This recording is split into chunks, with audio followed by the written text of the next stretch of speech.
It is 8:16 right now. Time to check in on the latest buzz in the entertainment world. Liz and Mike from 105.1 The Buzz joining us live. Good morning.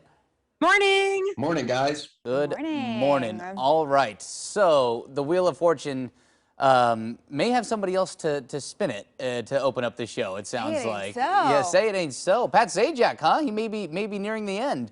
Yeah, he did an interview with Entertainment Tonight, and basically it was like, this show's been going on for 40 years. He joined it in 1981, and he said, obviously, it doesn't have another 40 years in it. And he kind of hinted at and alluded that he would be retiring, or maybe the show would end with him, but it's not going to go on for very much longer. And I was talking with Mike earlier. I don't know if I would want anybody to take over, because we had Drew Carey take over on The Price is Right for Bob Barker. And I don't think it was the same. And then with Jeopardy, that whole mess where they took forever to find the person, and then it's two people, and that's not that good. I almost feel like we should stop Wheel of Fortune with Pat Sajak. Interesting. I didn't even think that the show would actually be nearing its end. He's 75. Well, I'm not surprised that he is talking about retirement, but I just mean the show itself. I know. My first thought was like, well, surely the show will go on, but I mean, Pat Sajak and Vanna White are like huge parts of that show. So yeah, I do agree with you, Liz. I think, you know, trying to keep it going with somebody else might not be the formula for success, but you have to think it's ultimately such a successful show. It's such a part of a lot of people's like daily routines, you know, to watch that in the evening. So. You think the network is probably going to be like, how could we keep this going, you know?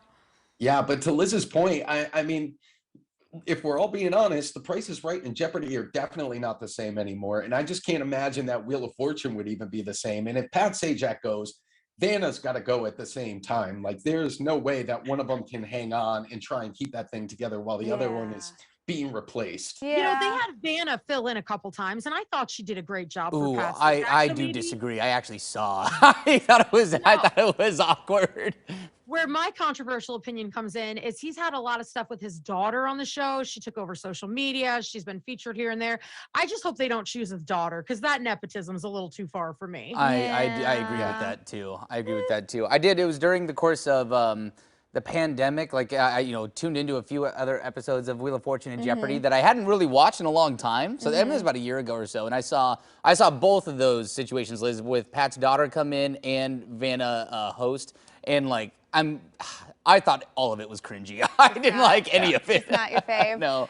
Yeah, I don't know. It's now, and I will say, for The Price is Right, not just because it airs on Coin 6, but also I do think that Drew Carey has managed to kind of make the show his own brand within it. Because it also didn't start with Bob Barker. I mean, that's the other thing too. It's like, I didn't know that. It's so synonymous with Bob, but like Drew has, you know, kind of found his own vibe, and I think the show still is really entertaining.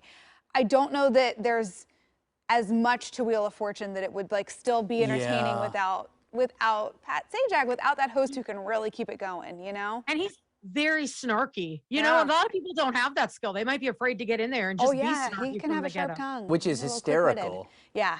Yeah. I don't know. Well, sometimes it's just incredibly awkward. Oh, that's true. That's true. I can concede that argument. We'll see what happens. My dad might have to find something else to fall asleep on the couch to every night. I don't know. After dinner, he says he's going to watch a show, and he never watches the show. Oh, man. Hey, okay, we have to talk about Jennifer Coolidge. She's one of my favorite people.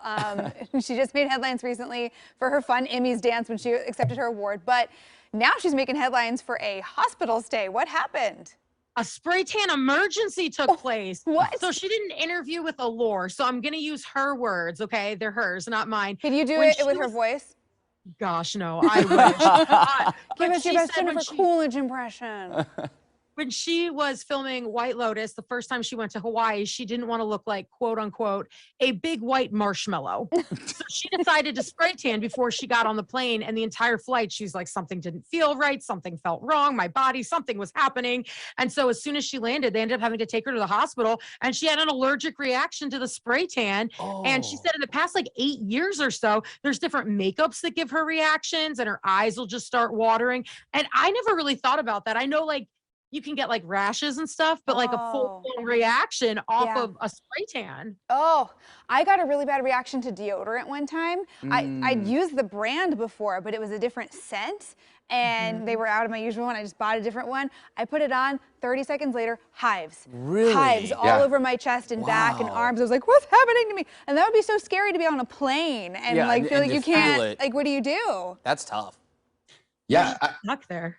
Exactly. Like you said, Emily, I have a very sensitive skin. I can only wear one brand of deodorant and one scent of that deodorant. I can only use one shampoo. I can only use one lotion, that kind of stuff. Yeah. And as soon as I stray outside of that and I put something else on my skin, you never know. Oh head to toe. I'll have to message Jennifer and say, use this tanner. I use it. It's fine. Like this is, I would be a marshmallow too. All right, guys. We'll see you tomorrow. Have a good night. Take care, guys. You can listen to Liz and Mike every weekday morning on 105.1 The Buzz. We'll be right back.